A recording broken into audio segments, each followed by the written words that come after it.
வணக்கம். இன்னைக்கு நாம ஒரு பிரம்மாண்டமான விஷயத்தை டீகோட் பண்ண போறோம். சித்திரை நட்சத்திரம். இத பத்தி நீங்க நிறையவே கேள்விப்பட்டிருப்பீங்க. ஆனா இதுக்குள்ள ஒளிஞ்சிருக்கிற வியக்க வைக்கிற ரகசியங்கள், அதோட காரகத்துவங்கள பத்தி தான் இன்னைக்கு நாம ஆழமா அலச போறோம். இது சும்மா ஏதோ ஜோதிடம்னு நினைச்சிடாதீங்க. சொல்லப்போனா இது நம்ம வாழ்க்கையோட ஒவ்வொரு அடுக்கையும் தொடர ஒரு சூப்பரான மேப். இந்த பெரிய லிஸ்ட்குள்ள போறதுக்கு முன்னாடி காரகத்துவங்கள்னா என்னன்னு ஒரு சின்ன ரீகேப் பாத்திரலாம்.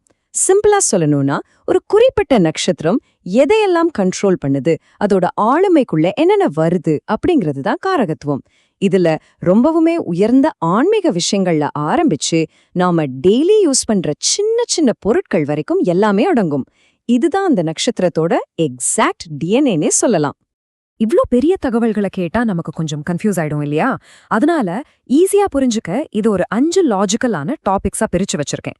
குறியீடுகள் மற்றும் ஆன்மீகம், தொழில்கள் மற்றும் கைவினைத்திறன், திருமணம் மற்றும் குடும்ப உறவுகள், அன்றாட பொருட்கள் மற்றும் வியாபாரம், கடைசியா சில எதிர்பாராத நிகழ்வுகள் மற்றும் ரகசியங்கள். இப்படிதான் இன்னைக்கு நாம இத பார்க்க போறோம்.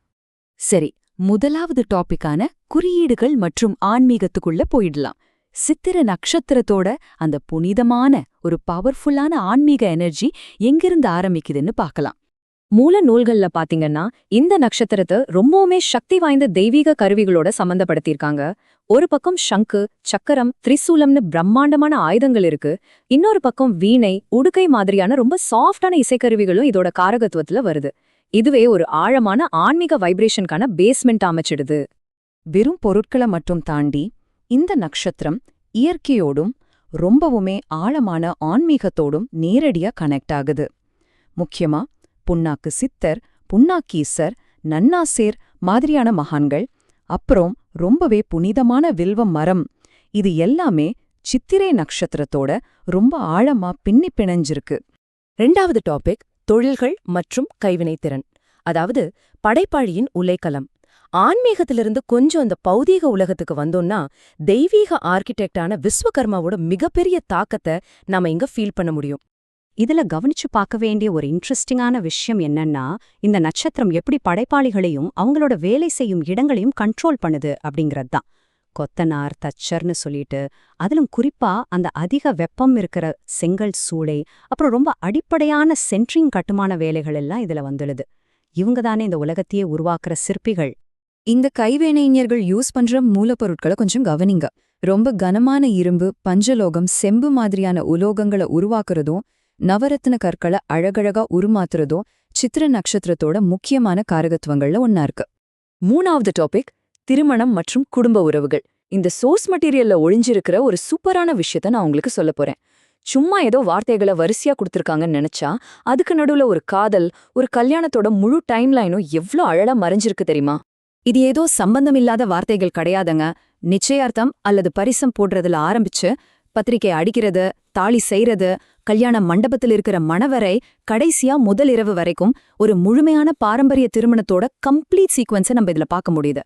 இதை வாசிக்கும் போதே ஒரு ஜோதிட குறிப்பு மாதிரி இல்லாம ஒரு கல்யாண ஆல்பமை புரட்டி பார்க்குற மாதிரி ஒரு ஃபீல் வருதுல்ல. இந்த குடும்ப பிணைப்பை பத்தி அந்த மூல நூல்கள் இன்னும் ரொம்ப டீட்டெயில்டா பேசுது. கல்யாண சடங்குகளுக்கு தேவையான மஞ்சள் சேலை, வேஷ்டி, தாம்பூலம் மாதிரியான மங்கள பொருட்கள், அப்புறம் டர்பன், மெட்டி, புரோஹிதர், கல்யாண விருந்து, இது மட்டும் இல்லாம சம்பந்தி உறவுகள், சீதனம் மாதிரியான சமூக உடன்படிக்கைகள்னு எல்லாத்தையுமே இது கவர் பண்ணிடுது. சொல்லப்போனா பிரிஞ்சவங்க சேர்றது கூட இதுல குறிப்பிடப்பட்டிருக்குங்கிறது தான் ஹைலைட். ஓகே, இப்போ 4வது டாபிக்கான அன்றாட பொருட்கள் மற்றும் வியாபாரத்துக்கு வருவோம். ஆன்மீகம், கல்யாணம்னு பார்த்துட்டு இருந்த நாம இப்போ சித்திரை நட்சத்திரத்துக்கும் நம்ம டெய்லி லைஃப்ல யூஸ் பண்ற நவீன பொருட்களுக்கும் இருக்கிற ஆச்சரியமான கனெக்ஷனை பார்க்க போறோம். இந்த நட்சத்திரத்தோட 2 முரண்பாடான முகங்கள்னா இதுல ரொம்பவே பெரிய சர்ப்ரைஸ்.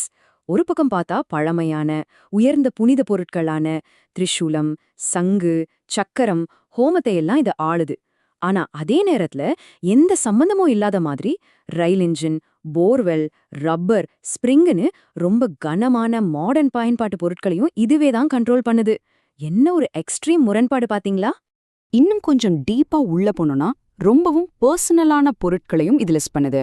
உள்ளாட, ஜட்டி, பேண்ட், லுங்கி, அருணா கயிறுன்னு ஆரம்பிச்சு பெட்ரூம்ல இருக்கிற கட்டில், தலையணை, திரைச்சீலை, பெட்லைட், ஏன் பாத்ரூம்ல இருக்கிற சீகாய் தூள் வரைக்கும் சித்திரை நட்சத்திரம் நம்ம வீட்டுக்குள்ளேயும் நம்ம பெட்ரூம்குள்ளேயும் தன் முழு ஆதிக்கத்தையும் செலுத்துதுங்கிறது கேட்கவே ரொம்ப சுவாரஸ்யமா இருக்கு. ஒரு பிரபஞ்ச சக்தி நம்ம பெட்ரூம் வரைக்கும் வருது. அப்படி பிசினஸ் ஆங்கிள் பார்த்தோம்னா ஜவுளி கடை, பலசரக்கு கடை, நம்ம பேங்க் சேவிங்ஸ் டிபாசிட், அப்புறம் ஷேர் மார்க்கெட்ல இன்வெஸ்ட் பண்றது, அதோட லாபம்னு பொருளாதாரத்தையும் இது குறிக்குது. குறிப்பா வாடிக்கையாளர்களை கவர்து, அப்புறம் இந்த ஒன்று விற்று ஒன்று வாங்குதல் மாதிரியான ரொம்ப ஷார்ப்பான வியாபார நுணுக்கங்கள் எல்லாமே இந்த நட்சத்திரத்தோட கண்ட்ரோல்ல தான் இருக்கு.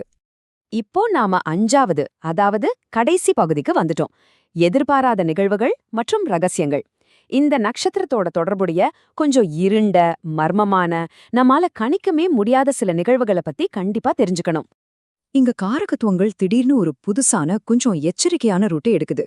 முதுகுதண்டு பிரச்சனைகள், அதிக வேகத்துல போறதால வர்ற ஆபத்துகள், எதிர்பாராத விபத்துகள், அப்புறம் திருடர்களால ஏற்படுற திடீர் இழப்புகள்னு கொஞ்சம் சீரியஸான விஷயங்களை இது சுட்டிக்காட்டுது. ஆழமாக செல்லுதல், அப்புறம் மயக்கம், தூக்கம், இதெல்லாம் கூட சித்திரையோட அந்த மர்மத்தன்மையை வெளிப்படுத்துது. இதோட மூல நூல்கள்ல ரொம்ப ஓப்பனாவே சில விஷயங்களை சொல்லியிருக்காங்க. அதாவது எதிரிடையான செயல்கள், ஒரு விஷயத்துக்காக ரொம்ப அதிகமா மெனக்கிடுறது, சூழ்நிலைகள் நம்ம கண்ட்ரோல மீறி அவித்து போதல், இல்லனா சில சமயம் மாரக பதனை தருது, இதெல்லாம் ரொம்பவே தெளிவான ஒரு அலர்ட் அப்படின்னு சொல்லலாம். இவ்ளோ பொருட்கள், சம்பவங்கள், இப்படி ஏகப்பட்ட குழப்பமான லிஸ்டுக்கும் நடுவுலையும் ஒன்ற பலவாகுதல், அப்புறம் சுயதர்மம் அப்படிங்கிற மாதிரி ரொம்ப ஆழமான தத்துவ வரிகளையும் நாம இங்க பார்க்க முடியுது. உண்மையிலே இதுதாங்க சித்திரையோட ரகசியம். இந்த நட்சத்திரத்துல இயல்பாவே அமைஞ்சிருக்கிற அந்த ஒரு ஆழ்ந்த ஆன்மீக கடமையையும் அதோட பன்முகத்தன்மையையும் இது நமக்கு மறுபடியும் மறுபடியும் ஞாபகப்படுத்துது. இவ்ளோ பெரிய ரேஞ்ச் பார்க்கும்போது நமக்குள்ளே ஒரு மிகப்பெரிய கேள்வி வர்றத தவிர்க்க முடியல. மிக உயர்ந்த ஆன்மீக ஆயுதமான திரிசூலமும் ரொம்பவுமே சாதாரண மாடர்ன் பொருளான ரயில் இன்ஜினும் எப்படி ஒரே புள்ளில ஒரே நட்சத்திரத்துல இணையது?